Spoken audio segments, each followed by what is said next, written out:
Hello dear friends, എല്ലാവർക്കും അറിയാവുന്ന carrot തോരനാണ് നമ്മളിന്ന് പ്രിപ്പയർ ചെയ്യാൻ പോകുന്നത്. വളരെ സിമ്പിൾ ആൻഡ് ഈസി ആയിട്ടുള്ള ഒരു റെസിപ്പിയാണ്. ഞാൻ ചെയ്യുന്ന ഒരു രീതി ഞാൻ ഷെയർ ചെയ്യുകയാണ് കേട്ടോ. തേങ്ങ ആഡ് ചെയ്യുന്ന ഡിഷ് ആയതുകൊണ്ട് തന്നെ വെളിച്ചെണ്ണയാണ് യൂസ് ചെയ്യുന്നത്. 2 ടേബിൾ സ്പൂണോളം വെളിച്ചെണ്ണ ചൂടാക്കിയിട്ട് അതിലേക്ക് ഒരു 1/2 ടീസ്പൂൺ കടുകിട്ടൊന്ന് പൊട്ടിച്ചെടുക്കുന്നുണ്ട്. ഇതിലേക്ക് ഒരു വറ്റൽമുളക് പൊട്ടിച്ചിട്ട് കൊടുക്കാം. മീഡിയം ഫ്ലെയിമിലിരുന്ന് മുളകൊന്ന് മൂത്തോട്ടെ. ഇതിലേക്ക് കുറച്ച് ഫ്രഷ് കറി ലീവ്സ് ആഡ് ചെയ്ത് കൊടുക്കാം. ഒരു ചെറിയ പീസ് ഇഞ്ചി ഫൈനായിട്ട് ചോപ്പ് ചെയ്തത് ആഡ് ചെയ്യാം.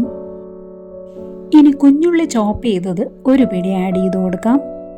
ഇത്രയും ഇൻഗ്രീഡിയൻസ് മീഡിയം ഫ്ലെയിമിൽ വെച്ചൊന്ന് സോട്ട് ചെയ്തെടുക്കാം കേട്ടോ. കുഞ്ഞുള്ളി കൂടുതൽ യൂസ് ചെയ്താൽ തോരൻ നല്ല ടേസ്റ്റി ആയിരിക്കുമേ. അതുകൊണ്ടാണ് ഞാൻ ഇത്രയും കുഞ്ഞുള്ളി ആഡ് ചെയ്തിരിക്കുന്നത്. നേരിയതായിട്ടൊന്ന് കളർ ചേഞ്ച് ചെയ്ത് കഴിഞ്ഞാൽ നമുക്ക് 1/2 ടീസ്പൂൺ മഞ്ഞൾ പൊടി ആഡ് ചെയ്ത് കൊടുക്കാം. എല്ലാം കൂടി ഒരുമിച്ച് സ്വല്പം നേരം കൂടി ലോ ഫ്ലെയിമിൽ വെച്ച് ഒന്ന് സോട്ട് ചെയ്യാം.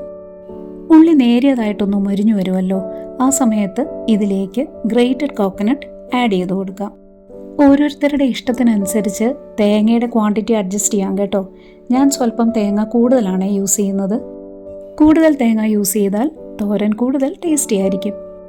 തേങ്ങ ചെറുതായിട്ടൊന്ന് മൂത്ത് വന്നു കഴിഞ്ഞാൽ ഇതിലേക്ക് നല്ല ഫൈനായിട്ട് ചോപ്പ് ചെയ്ത് വെച്ചിരിക്കുന്ന ഒരു 4 ക്യാരറ്റ്സ് ഞാൻ ആഡ് ചെയ്ത് കൊടുക്കുവാണേ.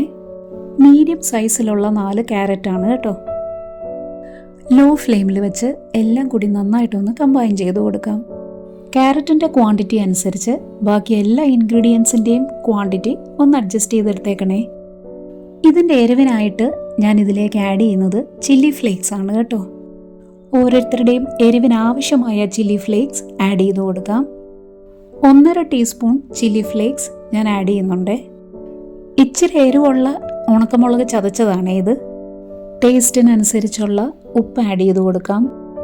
എല്ലാം കൂടി ലോ ഫ്ലെയിമിൽ വെച്ച് നന്നായിട്ടൊന്ന് കമ്പൈൻ ചെയ്തെടുക്കാം. നല്ല ഫൈനായിട്ട് ചോപ്പ് ചെയ്ത ക്യാരറ്റ് ആയതുകൊണ്ട് ഇതിനധികം കുക്കിംഗ് ടൈം ഒന്നുമില്ല കേട്ടോ. പെട്ടെന്ന് തന്നെ നമുക്കിത് കുക്കായി കിട്ടും.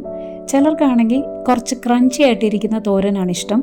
ഞാനിത് സ്വല്പം കുക്ക് ചെയ്യുന്നുണ്ട്. മിക്സിംഗ് എല്ലാം കഴിഞ്ഞാലേ 1 ടേബിൾ സ്പൂൺ വെള്ളം ഞാൻ ആഡ് ചെയ്ത് കൊടുക്കുന്നുണ്ട്. ഇനി പാൻ കവർ ചെയ്ത് മീഡിയം ഫ്ലെയിമിൽ വെച്ച് കുക്ക് ചെയ്ത് കഴിഞ്ഞാൽ ഇതിൻ്റെ സ്റ്റീമിലിരുന്ന് ക്യാരറ്റ് നമുക്ക് പെട്ടെന്ന് കുക്കായി കിട്ടും. ഇടയ്ക്കൊന്ന് ചെക്ക് ചെയ്യുന്നത് നല്ലതാണേ. എന്നാന്ന് വെച്ചാൽ നമ്മൾ അധികം വെള്ളമൊന്നും ആഡ് ചെയ്തിട്ടില്ലല്ലോ, അതുകൊണ്ട് തന്നെ കരിഞ്ഞു പോകാതെ ശ്രദ്ധിക്കണം. ഇടയ്ക്കൊക്കെ ഒന്ന് ഇളക്കി കൊടുത്ത് തോരൻ നല്ല ഡ്രൈ ആക്കി എടുക്കാം.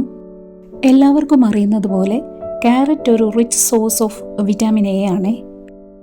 കൂടാതെ ഇതിൽ ധാരാളം ബീറ്റ കരോട്ടിനും അടങ്ങിയിട്ടുണ്ട്. ഇതൊരു പവർഫുൾ ആൻറ്റി ഓക്സിഡൻ്റ് ആണ് കേട്ടോ.